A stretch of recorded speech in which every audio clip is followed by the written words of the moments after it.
கொலை செய்வது, கொள்ளையடிப்பது, வளங்களை சுரண்டி விற்பது, ஊழல் லஞ்சம் பெறுவது, சாராயம் காய்ச்சுவது, போதைப் பொருள் விற்பது, எதுவெல்லாம் சாத்தானின் செயலோ அதையெல்லாம் இந்த அரசு செய்தா இல்லை.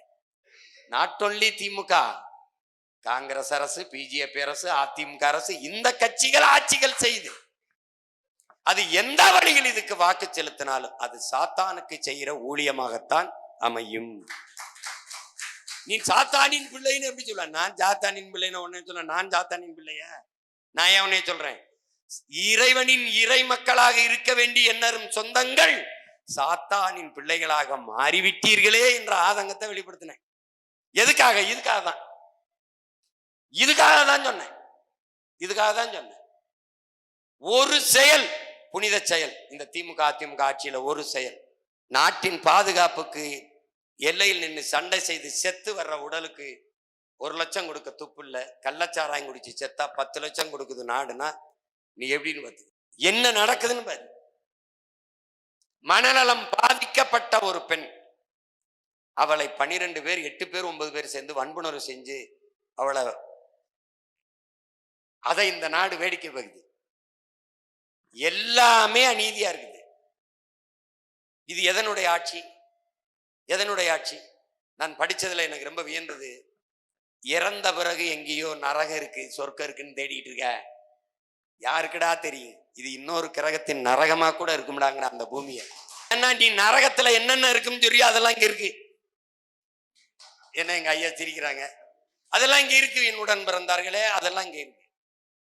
அறிவை வளர்க்கும் கல்வி, உயிரை காக்கும் மருத்துவம், உலக உயிர்களின் உயிர் தேவையாக இருக்கிற நீர், இது 3ம் விற்பனைக்கு வந்துவிட்ட ஒரு நாடு இல்லை என் அன்பு மக்களே. சுடுகாடு, அது நரகம். கல்வி என்பது மானுட உரிமை, அதை கொடுக்க வேண்டியது அரசின் கடமை. மருத்துவம் ஒரு மகத்தான சேவை, அதன் மக்களுக்கு தேவை, அதை கொடுக்க வேண்டியது அரசின் சேவை. தவிச்ச வாய்க்கு தண்ணி தர முடியாத தேசம் அது நாடு, அது அரசு. அது அரசா தரிசா? ஒரு தன் தேசத்தின் குடிகளுக்கு தவிச்ச வாய்க்கு தண்ணி தர முடியல. தண்ணி வேணுமான்னு எங்க ஐயா கேட்டாப்ல, அந்த போத்தல் எடு, என்ன இளவு, இது உரிமையாளர் எவன்? இது யாரு? ஜாஸ். இவன் இந்த எங்கிட்டு இருக்கான்? இவன் எங்க தண்ணி எடுக்கிறான்? மக்களுக்கு கிடைக்காது, அரசாங்கத்துக்கு கிடைக்காது, இந்த மாதிரி அயோக்கிய பயல்களுக்கு எப்படி கிடைக்குது? ஏப்ரல் மேல குடத்தை வச்சுக்கிட்டு மயில்கள் கணக்காக என் தாய்மார்கள் நிற்கும் போது ஒரு கடையில் அடிச்சா அப்பள கேன 50 கேனை கொண்டாந்து இறக்கி விட்டு போறானே, அவனுக்கு மட்டும் இப்படி தண்ணி கிடைக்குது? இந்த கேள்வியை எனக்கு தவிக்குது. போத்தலை குடிச்சிடறேன். காக்கை, குருவி, கொக்கு, சிட்டு, மான்மைன்னெல்லாம் என்ன பண்ணும்? இதை சிந்திக்காத என்ன நீ இறை மக்களா இருந்து என்ன பண்ண போற? 5 வேளை தொழுது என்ன பண்ண போற? அனுதினமும் ஜெபிச்சு என்ன பண்ண போற? கோயில்ல போய் கிடா வெட்டி பொங்க வச்சு என்ன போற? என்ன பண்ண போற? அதை என்றைக்கு அதை உணர்கிறாயோ அதுக்கு பேர் தான் உயிர்மை, நேயம். இந்த காக்கை என்ன செய்யும்? இந்த கொக்கு என்ன செய்யும்? இந்த புறா என்ன செய்யும்? வலையொலி இருக்கு, தட்டுங்க. பாம்பு வருது, கொத்த வருதுன்னு நினைக்காம அது மயங்கிறத பார்த்து ஒரு போத்தலை எடுத்து கொடுக்குறான், தண்ணியை குடிச்சிட்டு போகுது.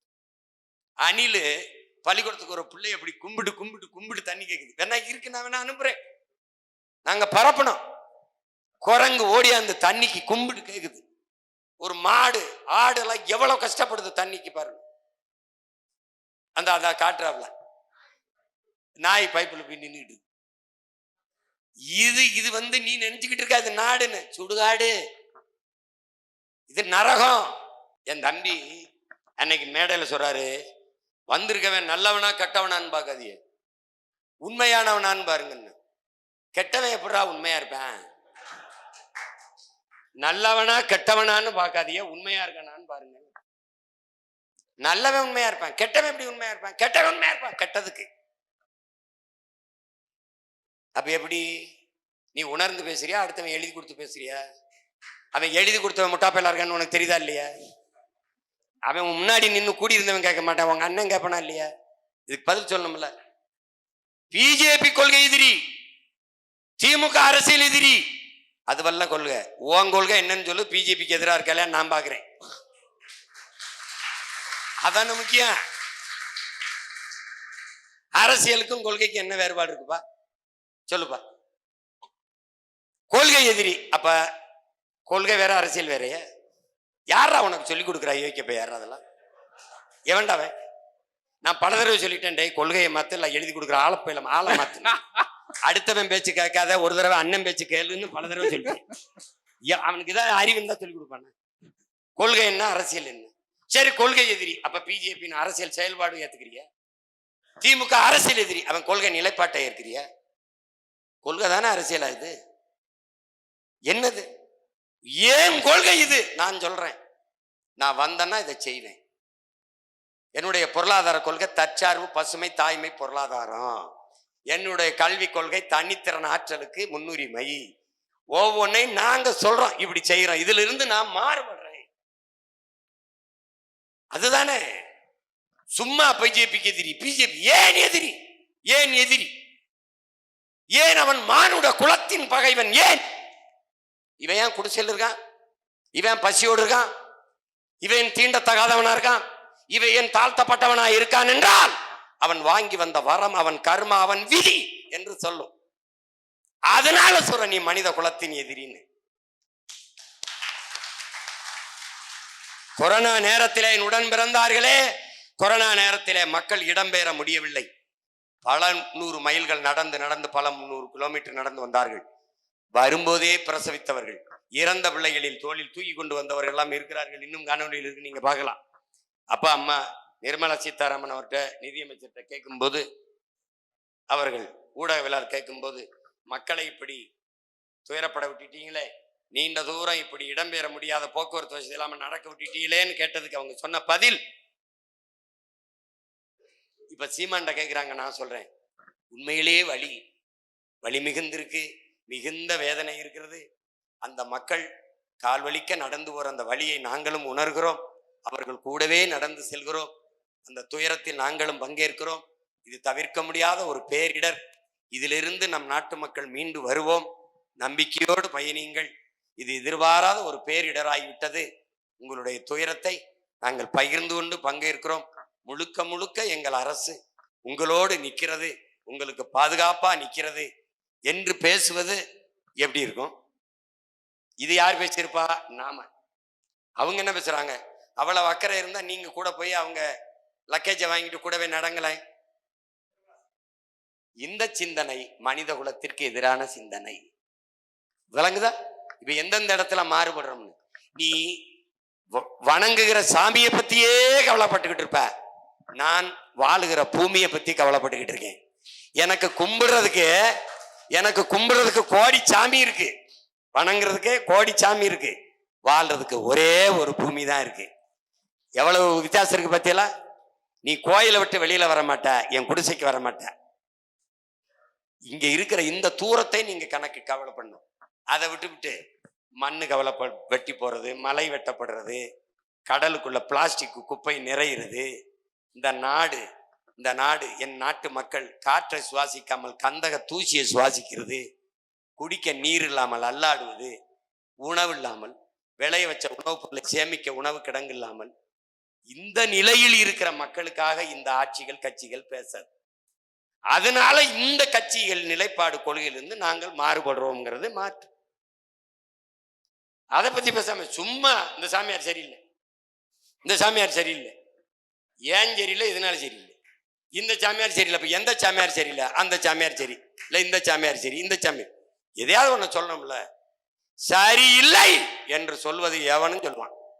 எது சரி என்று சொல்வதற்கு தான் இங்க ஆழ்த்தப்படுது. ஜெயிக்கிற பக்கம் நிக்க வேண்டும் என்று எண்ணாதீர்கள், நீங்கள் நிக்கிற பக்கத்தை ஜெயிக்க வையுங்கள். சரியானது வென்றே தீரும் என்கிறான் சேகுவேரா. நாம் சரியானவர்கள், சரியானதை செய்கிறோம், வென்றே தீரும். இல்ல இந்த நிலத்துல உள்நுழைவு அனுமதி, அந்த இன்னர் லைன் பெர்மிட்டை பத்தி வலியுறுத்தி பேசி கொண்டிருக்கிற ஒரே இயக்கம், ஒரே ஆளு நான் தான். நீங்க வடகிழக்கு மாநிலத்துல வாழ்ந்துங்கிறீங்க, நான் போய் வரேன்ல, நான் எடுத்துக்கிட்டு தான் போனோம். அது மாதிரி இன்னர் லைன் பெர்மிட்டு, உள்நுழைவு அனுமதியை கொடுன்னு சொல்லி தொடர்ச்சியா போராடிக்கிட்டு இருக்கேன், வலியுறுத்திக்கிட்டு இருக்கேன். இப்ப அதை மெதுவா இப்ப அதுக்கு வருது அரசு நம்ம அழுத்தத்தால. உறுதியாக நாம் வரும்போது உள்நுழைவு அனுமதியை எடுக்க சொல்லுவோம். அவர்கள் உள்நுழைய வேண்டிய அவசியத்தை தடுப்போம். அவங்க வரமாட்டான், நான் வந்துட்டேன்னா அங்கே நின்றுவான், இருக்கிறவனும் கிளம்பிடுவான்.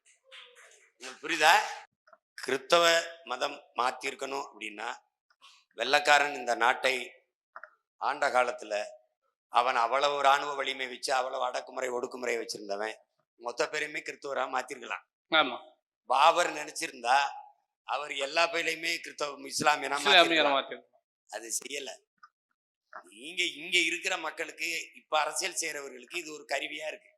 அதனால கட்டாய மதம் விருப்ப மதம் அவனவன் விரும்பி ஏற்பான். நான் என்ன இலையில நீ என்ன உணவை வச்சாலும் எதை முதல்ல எடுத்து சாப்பிடுறதுன்னு முடிவு எடுக்கிறது நான் தான். இது நல்லா இருக்கும் சாப்பிடு, இது நல்லா இருக்கும் சாப்பிடு நீ சொல்லக்கூடாது. எனக்கு எது பிடிக்குமோ அதை தான் நான் செய்ய முடியும். எனக்கு கிறிஸ்தவம் விருப்பமா இருக்கு ஏற்கிறேன், இஸ்லாம் விருப்பமா இருக்கு ஏற்கிறேன், இந்து மதம் இந்த சமயம் எனக்கு விருப்பமா இருக்கு அதுல இருக்கேன் தொடர்றேன். எனக்கு நீ ஏன் சிவனை கும்பிடுற முருகனை கும்பிடாம, நீ ஏன் விநாயகரை கும்பிடுற, நீ கிருஷ்ணரை கும்பிடாம, இது எனக்கானது. மதம் என்பதும் இறை வழிபாடு என்பதும் உணவு என்பதும் உடை என்பதும் அவரவர் உரிமை. அதை போட்டு குழப்பிக்கிற கூடாது. இந்த கட்டாயம்ங்கிற சொல்லு அது நம்ம ஏற்க முடியாது. நமக்கு தெரிஞ்சு எங்க நடந்ததா இல்லை, அதனால அதை விட்டுருவோம். அது அல்ல இங்கே விவாதம். இதுல ஒவ்வொருத்தருக்குள்ளே வருத்தங்கள் இருக்கும், காயங்கள் இருக்கும். கடந்த காலம்னு பேசி கொண்டிருக்காமல் எதிர்காலத்துல நம் பிள்ளைகளுக்கு எது சரியான அரசியல், எது பாதுகாப்பான அரசியல், எந்த அதிகாரம் இந்த நிலத்தை வளத்தை இந்த மண்ணை மக்களை பாதுகாக்கும் என்பதை புரிந்து கொண்டு என்னரும் இறை மக்கள், என் இனிய சொந்தங்கள், இஸ்லாத்தை கிறிஸ்தவத்தை ஏற்றிருக்கிற என் அருமை தமிழ் சொந்தங்கள், இனிவரும் காலங்களில் நீங்கள் ஆழ்ந்து தெளிந்து யோசித்து வாக்கு செலுத்துங்கள். எங்களுக்கு செலுத்துங்கள் என்று நான் எப்பவும் கேட்கல. எது சரியோ அதை செய்யுங்க. அதுதான் உண்மையிலேயே இறை மக்களுக்கு அழகு. அந்த வழியில் செய்யுங்கள். மறுபடியும் சொல்றேன், அநீதிக்கு எதிரான புரட்சி தீயை பற்ற வைக்கவே நான் இந்த பூமிக்கு வந்தேன் என்று சொன்ன இறைமகன் இயேசுவின் வாக்கியத்தை நினைவில் வைத்துக் கொள்ளுங்கள். உன்னுடைய அதிகாரத்தை உன் இனம் சாராதவனிடத்தில் ஒப்படைக்காதே என்று சொன்னதையும் நினைவில் வையுங்கள். அந்த புரட்சி தீயை, அவர் பற்ற வைத்த புரட்சி தீயை அணைய விடாமல் அடை காப்பது நம் ஒவ்வொருடைய கடமை. நன்றி.